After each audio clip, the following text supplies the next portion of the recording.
Welcome to the PI World interview mid-June 2021. And I'm joined today by Reg Hoare, Managing Director at Engine MHP, who's not here in his professional capacity, but instead as a private investor who's been diversifying his investments into crowdfunded opportunities. And he's going to tell us how he's been going about it and what it's added to his portfolio. Hi, Reg, and many thanks for joining us. Hi, Tamsin. Great to be with you again. So what exactly is crowdfunding? It's essentially the practice of funding a project or a venture by raising money from a large number of people who each contribute a relatively small amount, and typically it's done via the internet. Now, our focus today is on crowdfunding of private companies, just to make that clear, and doing the crowdfunding through some very kind of well-established platforms like Crowdcube, Seeders, the Angel Investment Network. And what drew crowdfunding to your attention and how did you get into it? Well, it was kind of one of those entirely sort of random events that occasionally happens, in that I'd heard of crowdfunding, and had thought to myself, there's something I ought to, look into more.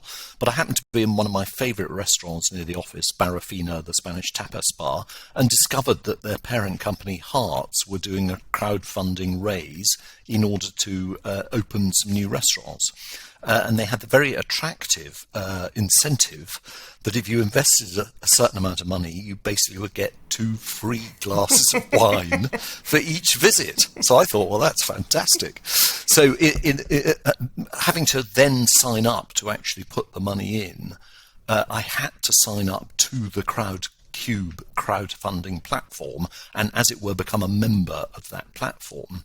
And inevitably, that then meant that I started to receive emails from Crowdcube saying, why not invest in some other opportunities? And in particular, there was the opportunity to invest in Crowdcube itself that came fairly soon after the opportunity to invest in the Barafina tapas restaurants. And I thought, well, hang on, this is really quite interesting now that Crowdcube itself is raising money because it's quite a serious platform. And Crowdcube was backed by Draper Esprit, who many listeners will recognise as a pretty serious venture capitalist investor. And that, again, was very attractive to be able to invest alongside a quality venture capital organisation like Draper's. So from then on, I was basically caught and converted pretty quickly to becoming really very interested in this space. So what's the difference between this and, say, Kickstarter or investing directly in a venture capital fund? Well, firstly, thinking about the fund side of it, originally investing in venture capital was very much the preserve of high net worths. So you really had to have serious sums of money, usually £100,000 upwards, to be able to invest in a fund of some sort. So that really was outside, the scope of most of us. And the difference with the likes of Kickstarter and GoFundMe is that those really are donation kind of / reward sites. So you don't actually get a share of the action. You just give a small amount of money to somebody that's trying to, start a business or raise some money for a particular purpose. Whereas obviously in the case of crowdfunding, you're actually getting shares in return for your investment. So it is very clearly an investment platform. Unlike those effective sort of donation sites. So other than your few glasses of wine, what's in it for the typical investor? Well, I think it's really about the sort of democratization of this sort of asset class, of the venture capital asset class. So the ability for the private investor to access high growth private companies at the kind of ground floor level. Normally we only get that opportunity when a company IPOs many years later. And of course, in lots of cases, companies never IPO because they get taken over, subsequently by other private investors. So it's that ability to access, right at the beginning of the journey. It's also the democratization element of being able to invest alongside really well-known, well-regarded venture capitalist firms. So, the likes of Draper SB, for example. It's the opportunity for the second bite of the cherry. So, as some will know, the key to venture capital investment is that the investments usually go through various stages of funding rounds. And typically there may be, 2 or 3 or 4 funding rounds before an eventual exit. And this gives the opportunity to the private investor to participate in all those subsequent investment rounds, hopefully, obviously, at higher prices as the investment value grows of the underlying business. There's a lot of tax efficiency through the EIS scheme, probably somewhere between a third and a half of the companies tend to be registered under the Enterprise Investment Scheme. There's more and more European opportunities opening up, and that's something in particular that the platforms are keen to do, to get more European companies available to investors. And one can obviously then create a portfolio by making multiple relatively small investments in order to create a portfolio like one would in one's ISA or one's pension. It's relatively low cost, more expensive than obviously investing, through in shares through a platform, but at 1.5%, it's kind of not outrageous.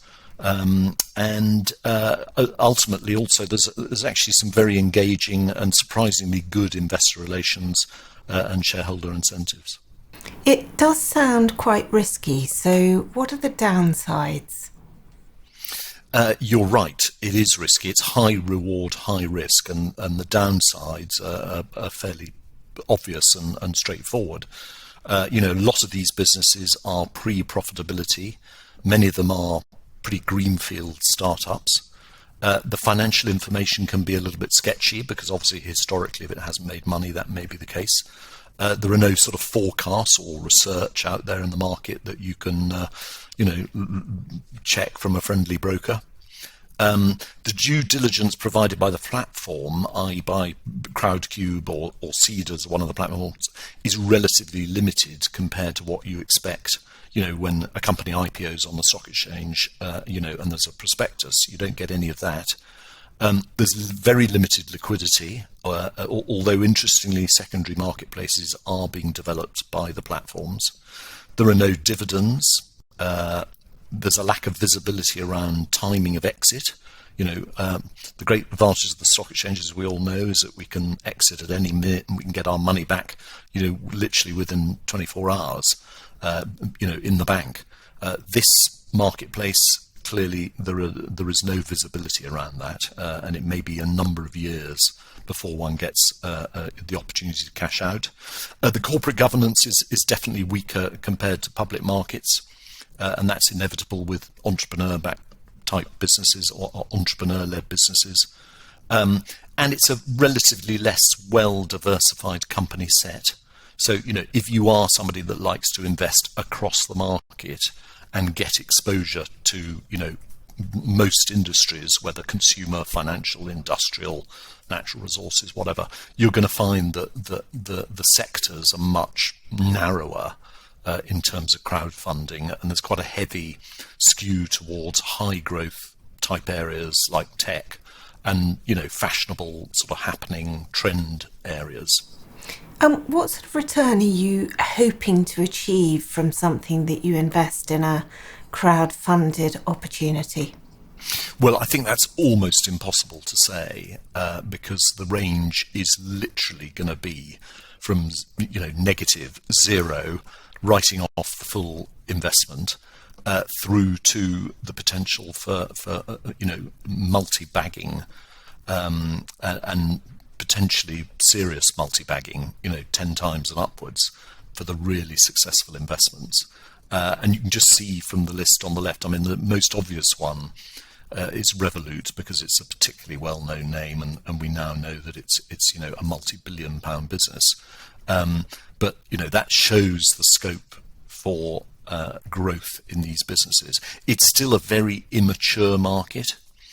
in terms of the portfolios that one can build up, and therefore there is not as much evidence out there than, compared to the stock market, where obviously we can all look at, 1 year, 3 year, 5 year, 10-year performance.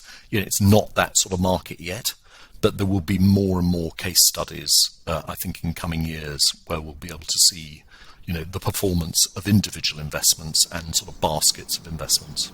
And when you first take the investment, can you see which other VC backers or any other large holders are taking part in it? Yes, it's very clear right from the start. When a new opportunity is listed on the platform, you can absolutely see, who the backers are.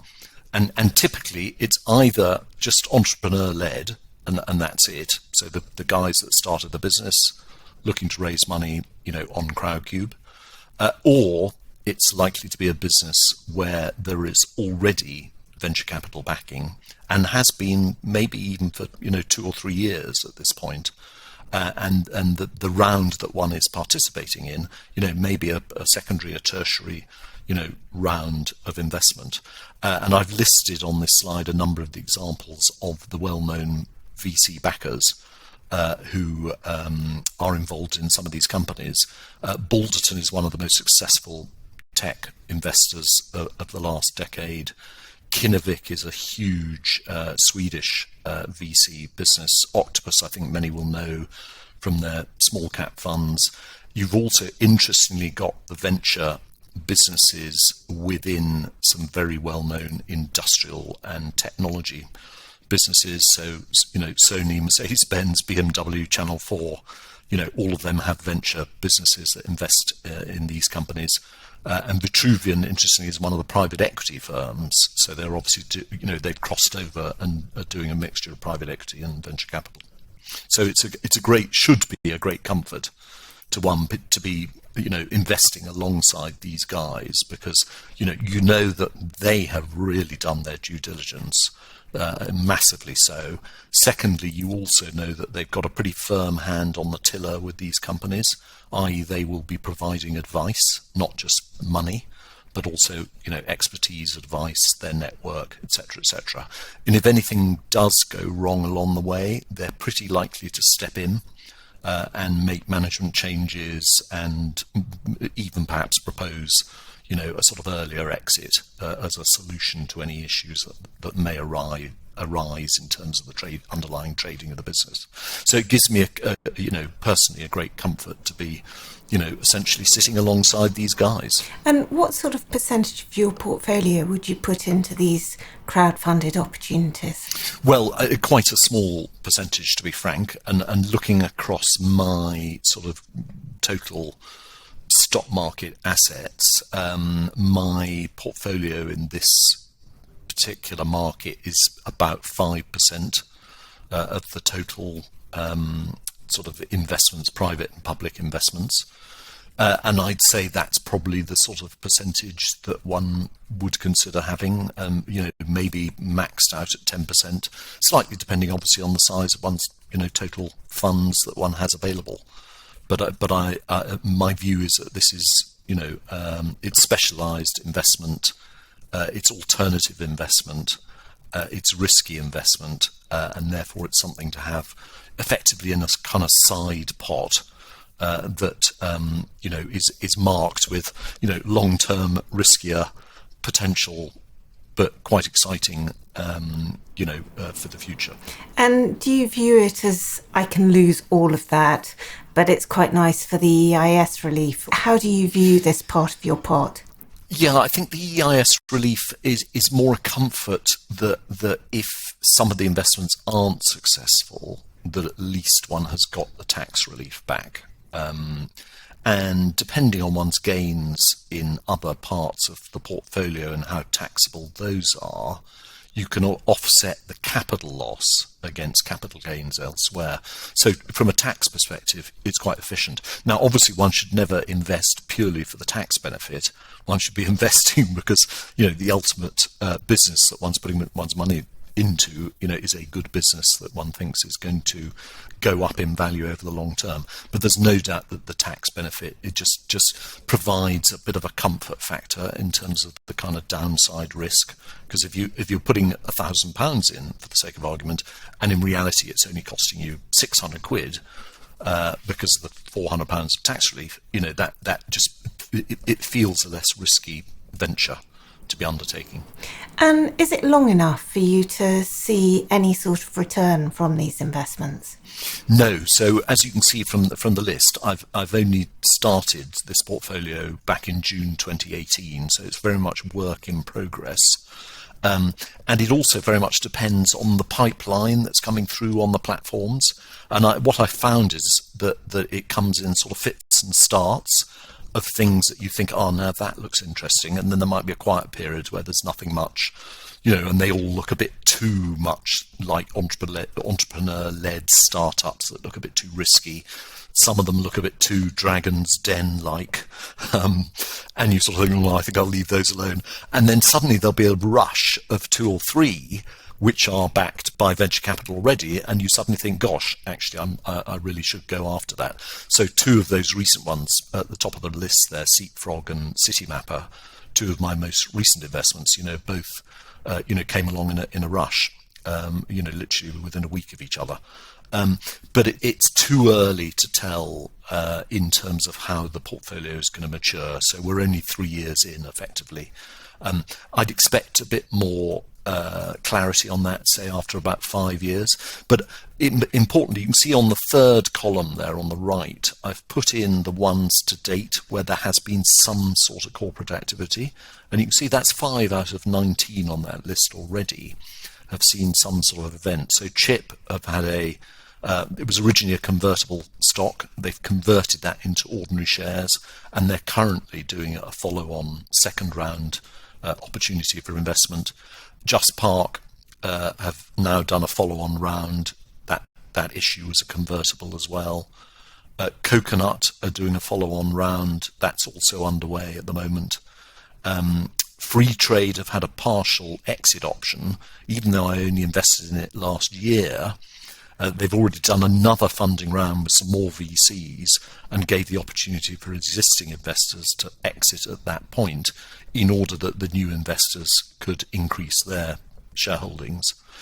And Crowdcube itself tried to do a merger with Cedars, its main competitor, and would you believe it, that was blocked by the Competition and Markets Authority, which I found quite extraordinary given that it's, it's the internet, and clearly there is massive amounts of competition, globally, for this type of funding activity. So that was a very bizarre decision. But anyway, the 2 businesses are continuing as independent entities. So just for clarity, to exit, obviously if you're EIS, you've got to hold for 3 years anyway. But aside from that, you're very dependent on the company and their corporate actions. And you could be stuck in for years and years and years. Absolutely, and I think that's a crucial thing to understand, is that this is patient capital. It's long-term investing. The exit strategies of these businesses, I think one should consider it to be a minimum 3 to 5 year time horizon, before any potential activity takes place. It's obviously, as with the stock market, it's entirely dependent on the cycles, the economic cycle, the stock market cycle, the investment cycle.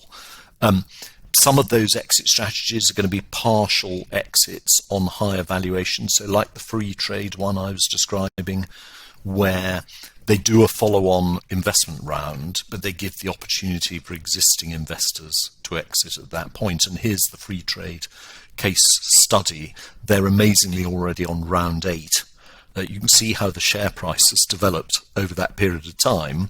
And they have given opportunities in those most recent rounds for investors to make a partial exit. And obviously those investors have been able to do that partial exit at a very significant premium to some of those earlier rounds. So anybody that participated back in 2016 and took some money off the table in May 2021 is looking at an absolutely fantastic return I can't even do the maths, but I think it's a few thousand percent. And do you have a position in free trade? Yes, so that's one on the portfolio, which I went in on that round 7, late to the party in August 2020, but I'm glad I took the opportunity. And it's trading extremely well. I mean, it's the reason it's continued to raise money and the share price is performing strongly is it as a business, as a platform, it's doing extremely well and has gained a lot of new customers over the last sort of year or two. Just going back to the opportunities to exit, could you just expand on that a little? Yeah, I mean, the exit routes are really the typical ones for any company, whether it's private or whether it's listed on the stock exchange. We can be gobbled up by, via a trade sale to a competitor or peer. It could do an IPO, clearly as a private company. And I suspect many of these businesses ultimately may well go down that route.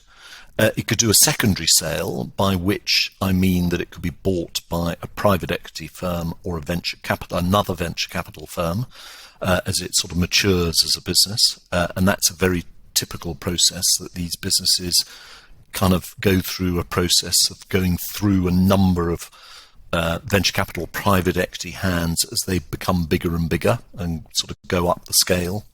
They do what's known as a partial exit.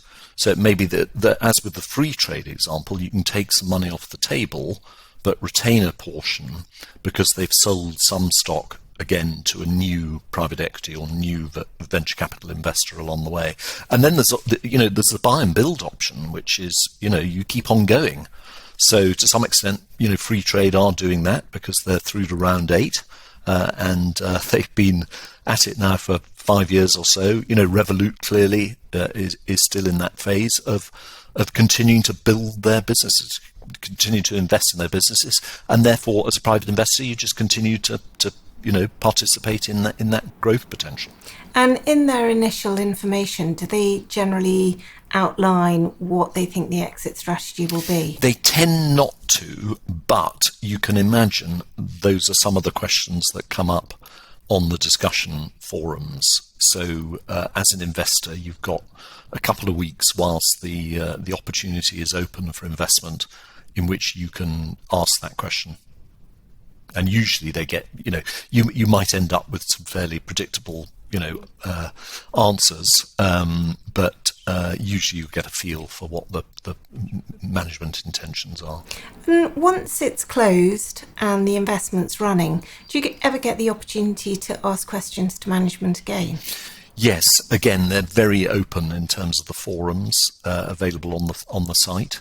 And there are also regular newsletters. So most of the investee companies are pumping out quarterly newsletters. One or two of them have even been doing monthlies, remarkably, and are, very responsive to investor inquiries. And part of the reason they do the crowdfunding is in order to get the crowd to be advocates for the business. Because obviously, if you've got, let's say, 5,000 small investors who are backing your business, those are potentially 5,000 people who could, ultimately buy your product, or alternatively make sure that your product is being promoted, to a wider audience. So presumably that's why the venture capitalists are interested in the crowdfunded part of it, so the private punters getting involved. Absolutely. I think they see that as a very important part of it. That sort of, the widening and broadening of the investor base helps spread the word about the business and provides that network effect. And so how do you select your investments? How do we pick these ones that perform like free trade has for you? It's good to have a methodology. I don't think it needs to be sort of too detailed and too sort of driven by the numbers, because as I explained earlier, you're not investing on the basis of PEs, yields, discounts to asset values and all of those, the normal stock market metrics. You're investing on a completely different basis, which is very much about feel, actually, and about, one's sense around an industry or a business or, a group of entrepreneurs around the idea. So lots of temptations, best to have that methodology. And what I work around is the brand names that I've heard of. So, City Mapper was something I'd heard of. What 3 Words I'd heard of. Free Trade I'd heard of. Nutmeg I'd heard of. Just Park I'd heard of. So these were things I thought, gosh, yeah, actually I would like to invest in that because I vaguely know what it is, and it's a business that's actually been around a year or two, it's begun to get some traction. We've talked about sort of investing alongside the venture capitalists. So for me, that's really important because I know, how they manage their investments, the due diligence they do, the backing they give these guys is really important. I think it's really important actually also investing in businesses where a lot of the heavy lifting's already been done, by which I mean that the original technology development has already been completed. The product has come to market, the service has come to market. So you're not investing in something where, it could go wrong because the tech doesn't work. You're investing in something which is actually proven already.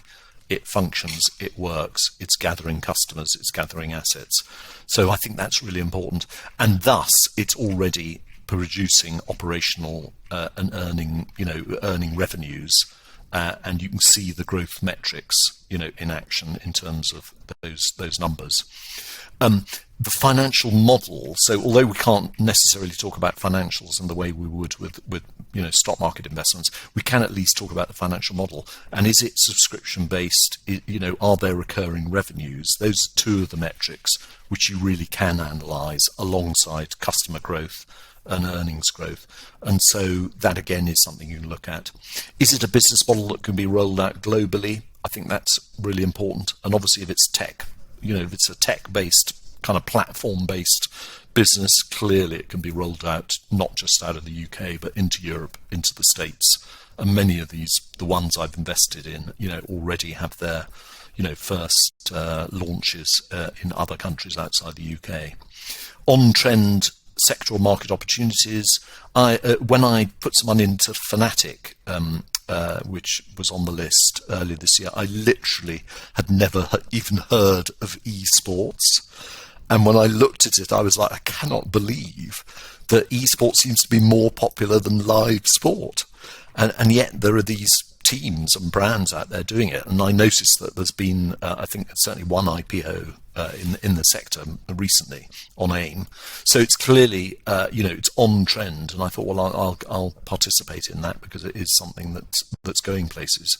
And obviously things like meals, delivery, that's also very on trend at the moment. And there's one particular one I invested in, which is which hasn't completed yet, and it isn't on that portfolio, but it's a plant-based meal kit business.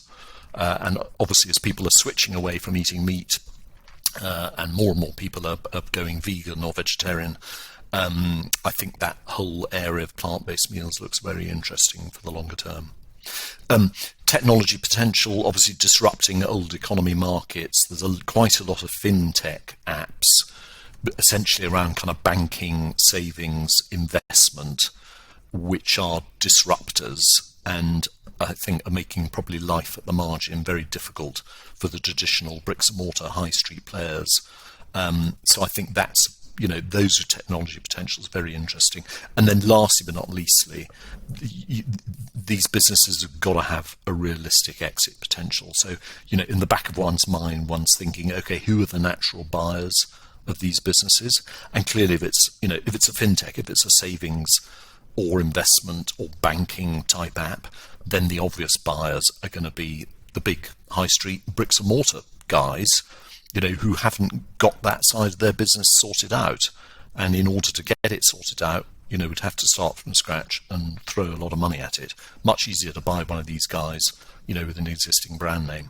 So I think that whole consolidation theme is very important in terms of thinking, okay, this might take 5 years to exit, but at least I know at the end of the line there's some obvious buyers for these businesses. And how good is the information out there? So for a listed company, you've got the annual report and accounts that's very comprehensive. You've probably got management presentations that you can look at, and you have a regular news feed. How comprehensive is the information out there? you have to accept it's going to be pretty limited comparatively.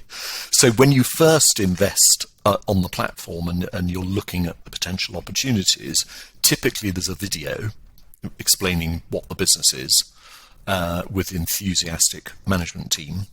There is typically a PowerPoint presentation, which is usually very light on numbers, but and strong on the kind of narrative around, what the attraction of the business is. And then there is actually quite a useful discussion forum where you can quiz the management about, the business model, the financial model, historic financials, etc., etc. And those forums are usually pretty open. And actually the access is greater than it would be, for an IPO. If you think about it, in terms of private investors being able to participate in an IPO, you never get the chance to ask the CEO a question. Whereas in this Crowdcube environment, you can ask a direct question on the discussion forums on the sites. So from that perspective, it's quite good and quite open. But as I say, don't expect traditional financial materials. Don't expect a prospectus. It's just not as sophisticated as that, which is why having your own methodology and having a bit of a feel for what it is that you want to invest in is kind of a critical part of doing your own research into deciding what to put some money into. And presumably it's much less regulated, so they could say whatever they like, and hopefully if there's a video, it's down to you to decide whether you trust them or not. Pretty much. The entity that's regulated is Crowdcube, Cedars. So the platforms are regulated by the FCA. So that gives one a degree of comfort, around that. But clearly the individual businesses that are listing on the platform are not regulated in the same way. So essentially they can pretty much say what they like within reason. So there's quite a lot of, one has to do one's own, due diligence as far as one can do it. Buyer beware, I think it's called. Buyer beware, absolutely. And how do you go about valuing them? Well, again, impossible from any conventional metrics. So you have to put a venture capitalist's hat on. And do it how the venture capitalists do it. Now, I'm not a great expert on their exact methodologies and their black boxes, but generally speaking, they are ignoring profitability and they are focusing absolutely on the top line growth. So for venture capital, it's all about building the top line, and the top line can mean revenues and or customers, number of customers, or it could be, in the case of a fund manager like Nutmeg, assets under management. So it's all about growing that top line, and on the basis that the profitability will come later once the business matures. So therefore, if one's doing one's own analysis, one has to think, is this a big sector? So let's use the example of Nutmeg.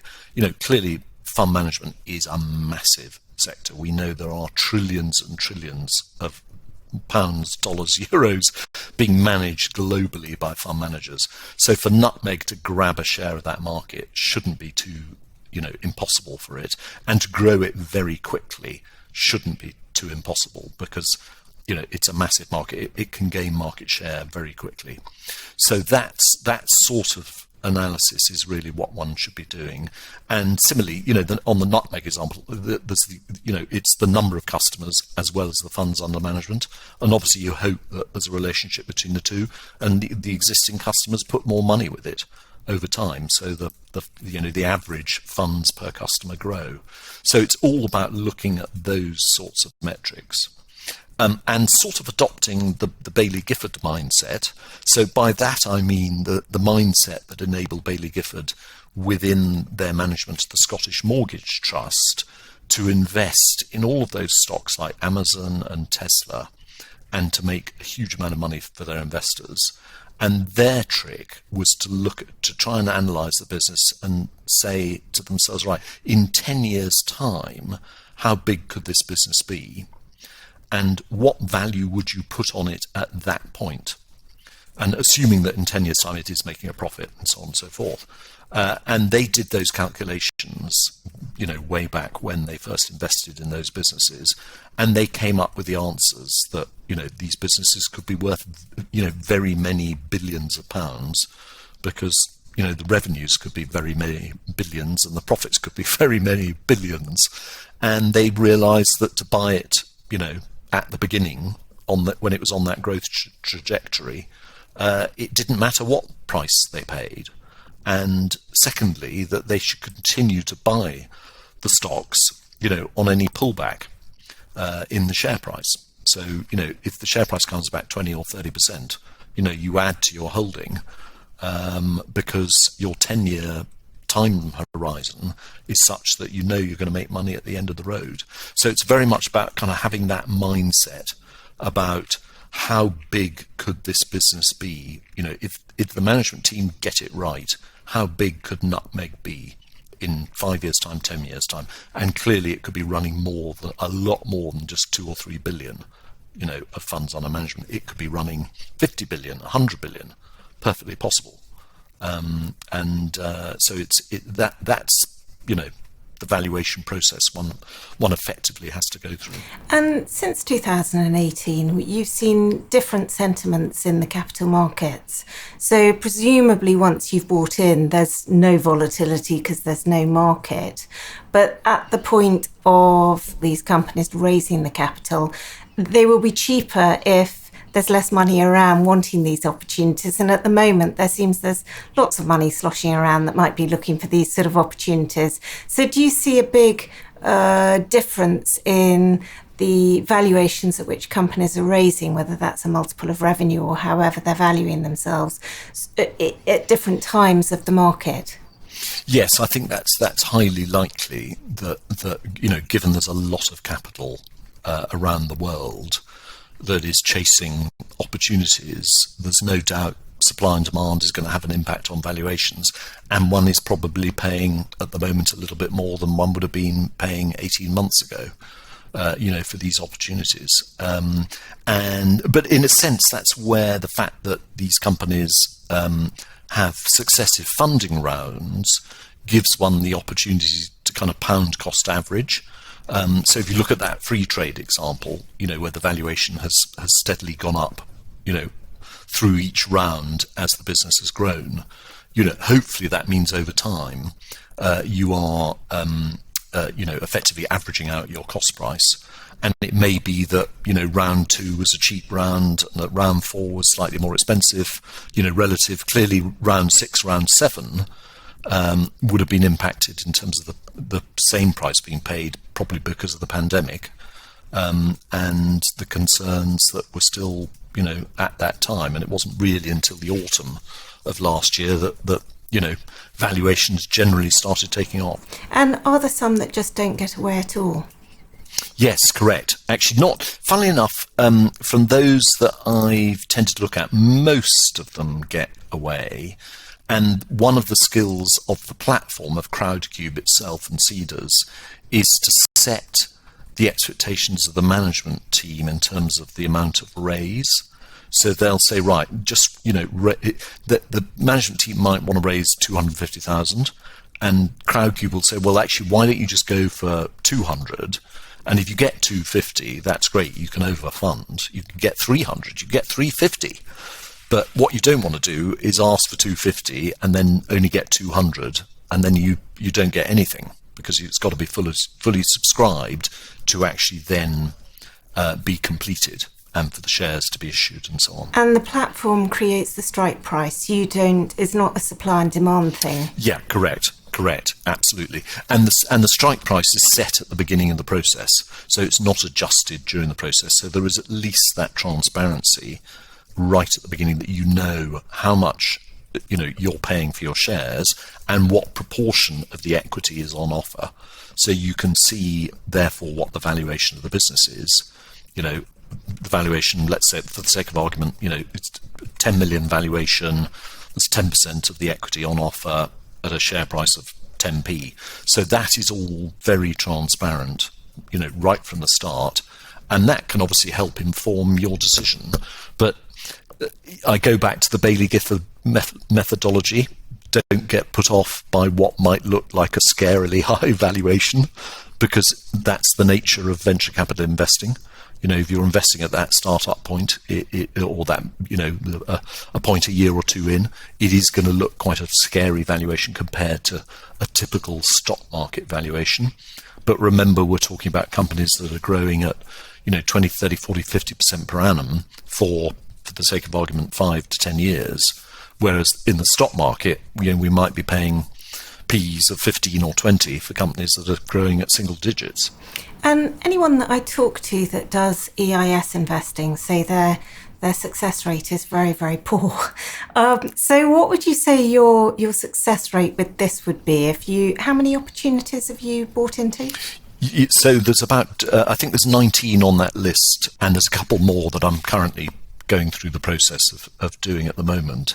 I would guess that it's a classic 80-20 situation where probably, 80% of them are going to be quite so. You might lose money, you might make a little bit, they might be not that exciting, and probably 20% of them could be absolutely spectacular. And how many do you think will completely go to nothing? I think there's probably, it depends on the ones you choose. I'd like to think I've chosen ones which have got a bit more longevity because they're not startups, they're not complete startups, and because many of them are backed by some serious investors who I think will find an exit come what may. So I think that the number of those on that list that will go completely bust, I would say, completely off the top of my head, I would say probably less than 20%. But who knows? I speculate. And when would you expect that you will have got out of all of these investments? They've come to fruition. They've given you a payout. When should we catch up again? How many centuries' time should we catch up again in order to hear the outcome? I'm 3 years in, aren't I? So I think probably at the 5-year point, it might be quite interesting, because that's the sort of classic, venture capital kind of life cycle. But I think equally, I'm going to keep topping this portfolio up modestly. So in 5 years' time, I might have, 30 or 40 investments. So, and it may be that some of these things are going to move more quickly. Given that the economy is now in a very strong position, given the stock market equally has moved ahead very quickly, and it looks like, we're in for a period of sort of strong capital markets generally, then it may be some of these things will move very quickly, compared to, let's say, if we were talking this time last year, I'd be much more cautious, saying, this could be quite a few years before anything happens with any of these. But actually, we've seen that things are happening very quickly at the moment. And actually, we're seeing it in the stock market, aren't we, too, with some of the takeover bids. So I think things are really, there's a significant increase in the velocity of corporate activity as a result of, the economies globally recovering. So it may be that things are going to happen more quickly than one thinks. But to be conservative, probably it's a 2-year catch-up, and maybe we should have a think about it in a year's time and see where we're at, whether we need to bring that forward. And it seems pretty much tech-focused.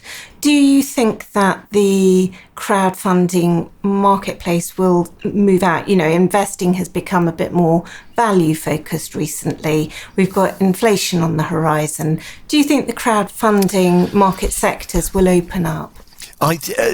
Maybe up to a point. It's obviously, it is venture capital, and therefore, by definition, the industries that it's investing in are going to be more, cutting edge, growth oriented, trend spotting, trend following, and therefore, by definition, there's going to be that skew to technology. So I think it's probably realistic that it will continue to be quite tech driven. And it's unlikely there's going to be a lot of kind of what we might call bricks and mortar type businesses. But that's just the nature of venture capital. So in a nutshell, Reg, sum up crowdfunding opportunities.